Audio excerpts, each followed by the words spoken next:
भारत माता की आवाज पहाड़ी के उस पार सुनाई देनी चाहिए। भारत माता की, भारत माता की। लद्दाख के lieutenant governor BD Mishra ji, केंद्रीय मंत्री Sanjay Seth, chief of defence staff general Anil Chauhan, तीनों सेनाओं के सेनाध्यक्ष करगिल युद्ध के समय सेनाध्यक्ष रहे जनरल वीपी मलिक जी, पूर्व सेनाध्यक्ष जनरल मनेश पांडे जी, वीरता पुरस्कार प्राप्त सेवारत और सेवानिवृत्त सैनिकों, करगिल युद्ध के बहादुर वीरों की माताएं, वीर नारियां और उनके समस्त परिजन, सेना के बहादुर जवानों और मेरे प्रिय देशवासियों, आज लद्दाख की ये महान धरती कारगिल विजय के 25 वर्ष पूरे होने की साक्षी बन रही है। कारगिल विजय दिवस हमें बताता है कि राष्ट्र के लिए दिए गए बलिदान अमर होते हैं। दिन, महीने, वर्ष, सदियां गुजरते हैं, सर्दियां भी गुजरती हैं, मौसम भी बदलते हैं, लेकिन राष्ट्र की रक्षा के लिए अपनी जान की बाजी लगाने वालों के नाम अमिट रहते हैं। ये देश हमारी सेना के पराक्रमी महानायकों का सदा सर्वदा ऋणी है। ये देश उनके प्रति कृतज्ञ है। साथियों, मेरा सौभाग्य है कि कारगिल युद्ध के समय मैं एक सामान्य देशवासी के रूप में अपने सैनिकों के बीच था। आज जब मैं फिर करगिल की धरती पर हूं, तो स्वाभाविक है वो स्मृतियां मेरे मन में ताजा हो गई है। मुझे याद है किस तरह हमारी सेनाओं ने इतनी ऊंचाई पर इतने कठिन युद्ध ऑपरेशन को अंजाम दिया था। मैं देश को विजय दिलाने वाले ऐसे सभी शूरवीरों को आदरपूर्वक प्रणाम करता हूं।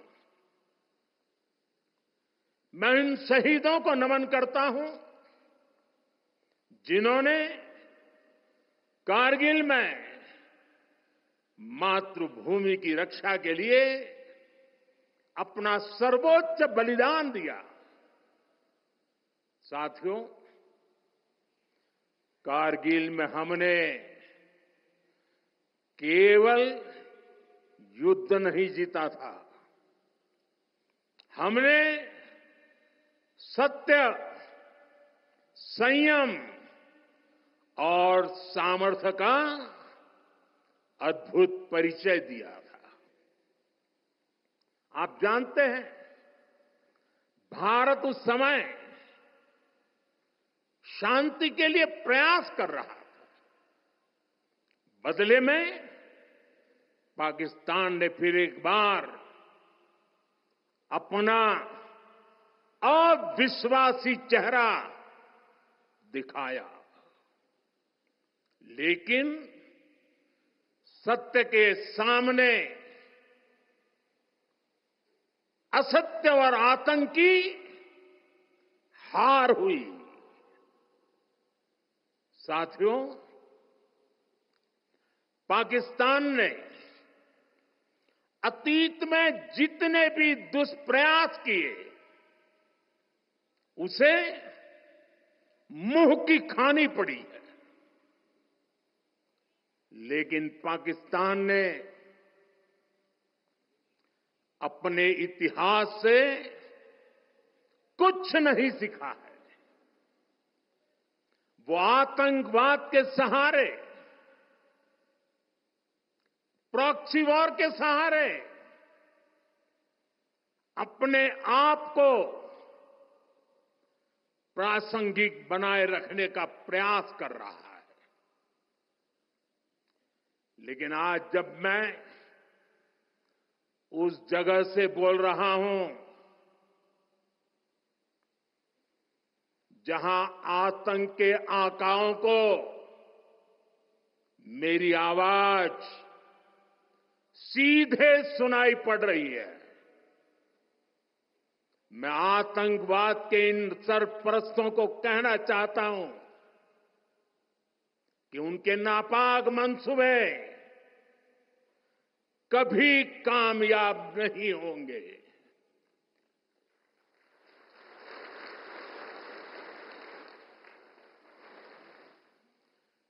आतंकवाद को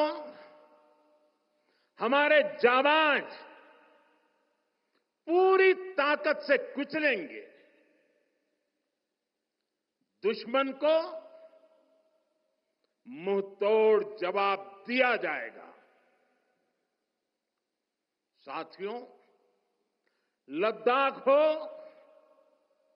या फिर जम्मू कश्मीर, विकास के सामने आ रही हर चुनौती को भारत परास्त करके ही रहेगा।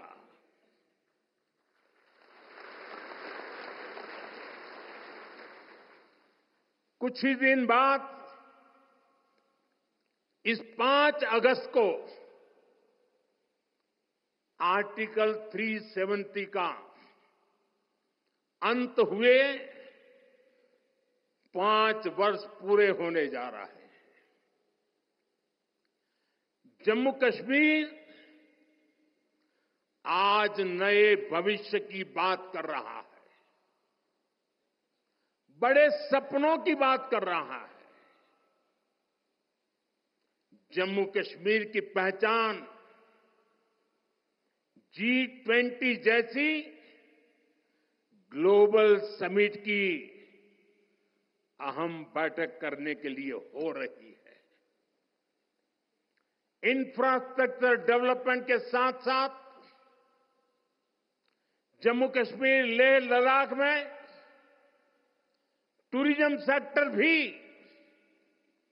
तेजी से ग्रो कर रहा है। दशकों बाद कश्मीर में सिनेमा घर खुला है।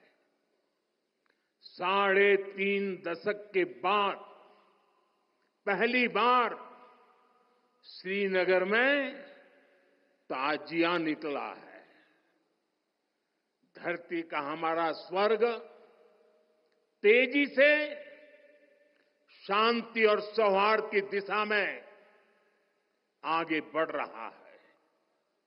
साथियों, आज लद्दाख में भी विकास की नई धारा बनी है।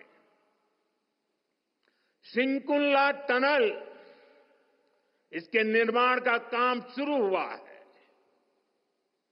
सिंकुल्ला टनल के जरिए लद्दाख पूरे साल हर मौसम में देश से कनेक्टेड रहेगा।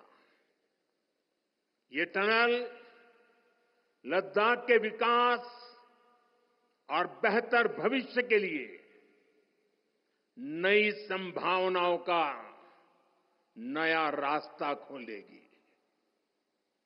हम सभी को पता है कि कठोर मौसम की वजह से लद्दाख के लोगों को कितनी मुश्किलें आती हैं। सिंकुंतला टनल के बनने से ये मुश्किलें भी कम होगी। मैं लद्दाख के मेरे भाई बहनों को इस टनल का काम शुरू होने के लिए विशेष बधाई देता हूं। साथियों, लद्दाख के लोगों का हित हमेशा हमारी प्राथमिकता रहा है। मुझे याद है कोरोना के समय में करगिल क्षेत्र के हमारे कई लोग ईरान में फंस गए थे। उन्हें वापस लाने के लिए मैंने व्यक्तिगत स्तर पर काफी प्रयास किए। ईरान से लाकर उन्हें जैसलमेर में ठहराया गया था और जब स्वास्थ्य की दृष्टि से पूरी तरह संतोषजनक रिपोर्ट मिले, उसके बाद उन सबको उनके घर तक यहां पहुंचाया था। हमें संतोष है कि हम अनेकों जिंदगियों को बचा पाए। यहां के लोगों की सुविधाएं बढ़े, ईज ऑफ लिविंग बढ़े, इसके लिए भारत सरकार निरंतर प्रयास कर रही है। बीते 5 वर्षों में ही हमने लद्दाख के बजट को 1100 करोड़ से बढ़ाकर 6000 करोड़ रुपए कर दिया है। यानी करीब करीब 6 गुना की वृद्धि। ये पैसा आज लद्दाख के लोगों के विकास में, यहां सुविधाएं बढ़ाने में काम आ रहा है। आप देखिए, सड़क, बिजली, पानी, शिक्षा, पावर सप्लाई, रोजगार, लद्दाख में हर दिशा में दृश्य भी बदल रहा है, परिदृश्य भी बदल रहा है।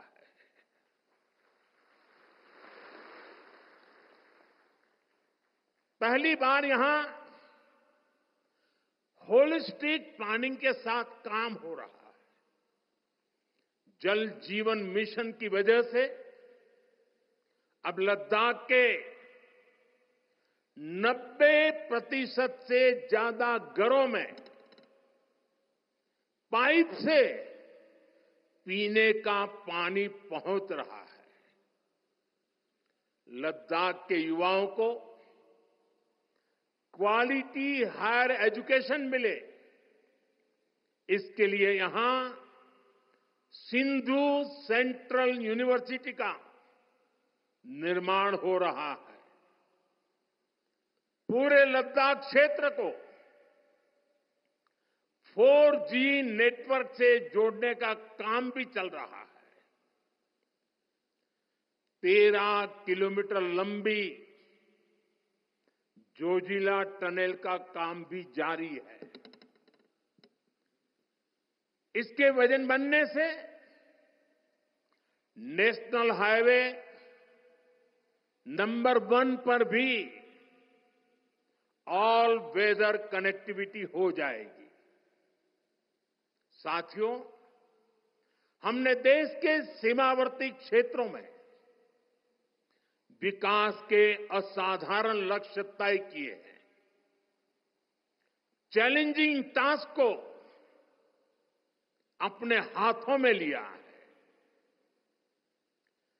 बॉर्डर रोड ऑर्गेनाइजेशन बीआरओ ने ऐसे लक्ष्यों को पूरा करने के लिए अभूतपूर्व गति से काम किया है। बीआरओ ने पिछले 3 साल में ही 330 से ज्यादा इंफ्रास्ट्रक्चर प्रोजेक्ट पूरे किए हैं। इसमें लद्दाख के विकास कार्यों से लेकर पूर्वोत्तर में सेला टनल जैसे प्रोजेक्ट भी शामिल है। मुश्किल टेरेन्स में विकास की एक गति नए भारत की क्षमता और दिशा दोनों दिखाते हैं। साथियों, आज की वैश्विक परिस्थितियां पहले से अलग है। इसलिए हमारी सेनाओं को हथियारों और उपकरणों के साथ साथ कार्यशैली और व्यवस्थाओं में भी आधुनिक होना चाहिए। इसलिए देश दशकों से डिफेंस सेक्टर में बड़े रिफॉर्म्स की जरूरत महसूस करता रहा था। सेना स्वयं वर्षों से इसकी मांग कर रही थी, लेकिन दुर्भाग्य से पहले इसे उतना महत्व नहीं दिया गया। बीते 10 वर्षों में हमने डिफेंस रिफॉर्म्स को रक्षा क्षेत्र की पहली प्राथमिकता बनाया है। इन रिफॉर्म्स के कारण आज हमारी सेनाएं ज्यादा सक्षम हुई हैं, आत्मनिर्भर हो रही है। आज डिफेंस प्रोक्योरमेंट में बड़ी हिस्सेदारी भारतीय डिफेंस इंडस्ट्री को दी जा रही है। डिफेंस में रिसर्च एंड डेवलपमेंट बजट का भी 25% प्राइवेट सेक्टर के लिए रिजर्व किया गया है। ऐसे ही प्रयासों का परिणाम है कि भारत का डिफेंस प्रोडक्शन अब 1.25 लाख करोड़ रुपए से ज्यादा हो चुका है। कभी भारत की गिनती हथियार मंगाने वाले देश के रूप में भी थी। अब भारत एक्सपोर्टर के तौर पर अपनी पहचान बना रहा है।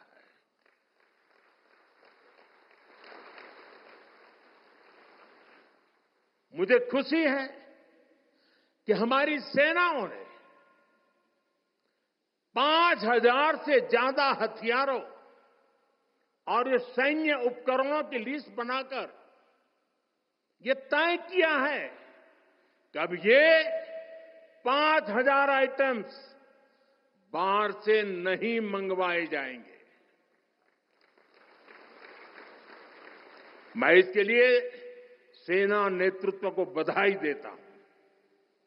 साथियों, डिफेंस सेक्टर में रिफॉर्म्स के लिए भी भारत की आर्म्ड फोर्सेस की सराहना करना चाहता हूं। हमारी सेनाओं ने बीते वर्षों में कई साहसिक निर्णय लिए हैं। सेना द्वारा किए गए जरूरी रिफॉर्म्स का एक उदाहरण अग्निपथ स्कीम भी है। दशकों तक संसद से लेकर अनेक कमेटी तक में सेनाओं को युवा बनाने पर चर्चाएं होती रही है। भारत के सैनिकों की औसत आयु, एवरेज एज, ग्लोबल एवरेज से ज्यादा होना, ये हम सबकी चिंता बढ़ाता रहा है। इसलिए ये विषय बरसों तक अनेक कमिटियों में भी उठा, लेकिन देश की सुरक्षा से जुड़ी इस चुनौती के समाधान की पहले इच्छा शक्ति नहीं दिखाई गई। शायद कुछ लोगों की मानसिकता ही ऐसी थी कि सेना मतलब नेताओं को सलाम करना, परेड करना। हमारे लिए सेना मतलब 140 करोड़ देशवासियों की आस्था। हमारे लिए सेना मतलब 140 करोड़ देशवासियों की शांति की गारंटी। हमारे लिए सेना मतलब देश की सीमाओं को सुरक्षा की गारंटी। अग्निपथ योजना के जरिए देश ने इस महत्वपूर्ण सपने को एड्रेस किया है। अग्निपथ का लक्ष्य सेनाओं को युवा बनाना है। अग्निपथ का लक्ष्य सेनाओं को युद्ध के लिए निरंतर योग्य बनाए रखना है। दुर्भाग्य से राष्ट्रीय सुरक्षा से जुड़े इतने संवेदनशील विषय को कुछ लोगों ने राजनीति का विषय बना दिया है। कुछ लोग सेना के इस रिफॉर्म पर भी अपने व्यक्तिगत स्वार्थ में झूठ की राजनीति कर रहे हैं। ये वही लोग हैं जिन्होंने सेनाओं में हजारों करोड़ के घोटाले करके हमारी सेनाओं को कमजोर किया। ये वही लोग हैं जो चाहते थे कि एयरफोर्स को कभी आधुनिक फाइटर जेट न मिल पाए। ये वही लोग हैं जिन्होंने तेजस फाइटर प्लेन को भी डिब्बे में बंद करने की तैयारी कर ली थी। साथियों, सच्चाई ये है कि अग्निपथ योजना से देश की ताकत बढ़ेगी और देश का सामर्थ्यवान युवा भी मातृभूमि की सेवा के लिए आगे आएगा। प्राइवेट सेक्टर और पैरामिलिट्री फोर्सेस में भी अग्निवीरों को प्राथमिकता देने की घोषणाएं की है। मैं तो हैरान हूं, कुछ लोगों की समझ को क्या हुआ है, उनकी सोच को क्या हो चुका है। ऐसा भ्रम फैला रहे हैं कि सरकार पेंशन के पैसे बचाने के लिए ये योजना लेकर आई है। मैं जरा ऐसे लोगों की सोच से शर्म आती है, लेकिन मैं ऐसे लोगों से पूछना चाहता हूं, जरा कोई मुझे बताए, आज मोदी के शासनकाल में जो भर्ती होगा, क्या आज ही उसको पेंशन देना है क्या?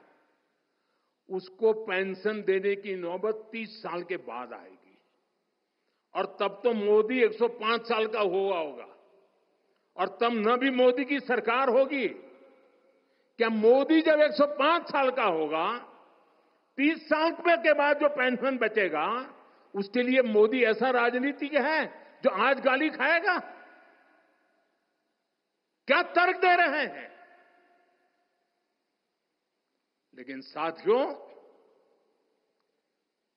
मेरे लिए दल नहीं, देश सर्वोपरि है।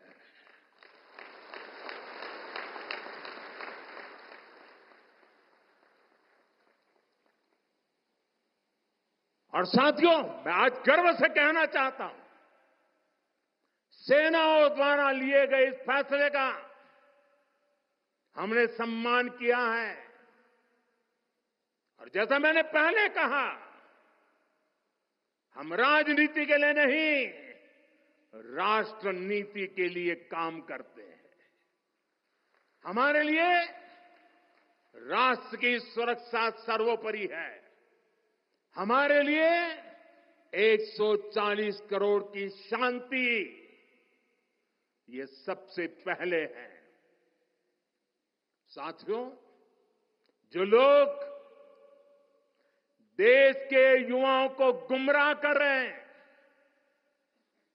उनका इतिहास साक्षी है कि उन्हें सैनिकों की कोई परवाह नहीं है। ये वही लोग हैं जिन्होंने एक मामूली रकम 500 करोड़ रुपए दिखाकर वन रैंक वन पेंशन पर झूठ बोला था। 500 करोड़। ये हमारी सरकार है जिसने वन रैंक वन पेंशन लागू किया। पूर्व सैनिकों को 1.25 लाख करोड़ रुपए से ज्यादा दिए गए। अब कहां 500 करोड़, कहां 1.25 लाख करोड़। इतना झूठ और देश के जवानों की आंख में धूल झोंकने का पाप। ये वही लोग हैं जिन्होंने आजादी के 7 दशक बाद भी सेना की मांग होने के बावजूद भी, देश के वीर सैनिकों के परिवारों की मांग होने के बाद भी हमारे शहीदों के लिए वॉर मेमोरियल नहीं बनाया। टालते गए, कमिटियां बनाते गए, नक्शे दिखाते गए। ये वही लोग हैं जिन्होंने सीमा पर तैनात हमारे जवानों को पर्याप्त बुलेट प्रूफ जैकेट्स भी नहीं दी थी। और साथियों, ये वही लोग हैं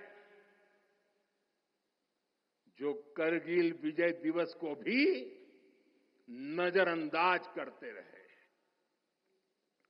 ये तो देश की कोटि कोटि जनता के आशीर्वाद है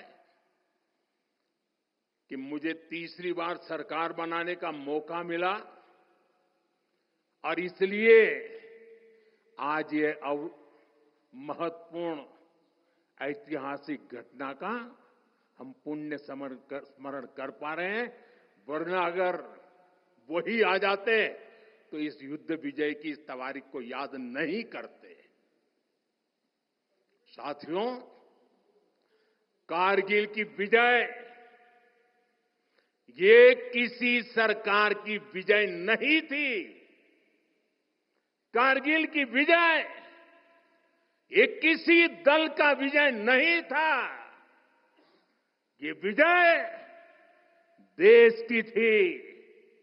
ये विजय देश की विरासत है।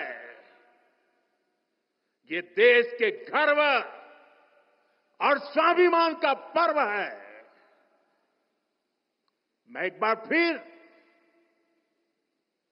140 करोड़ देशवासियों की तरफ से मेरे वीर जवानों को श्रद्धापूर्वक नमन करता हूं। सभी देशवासियों को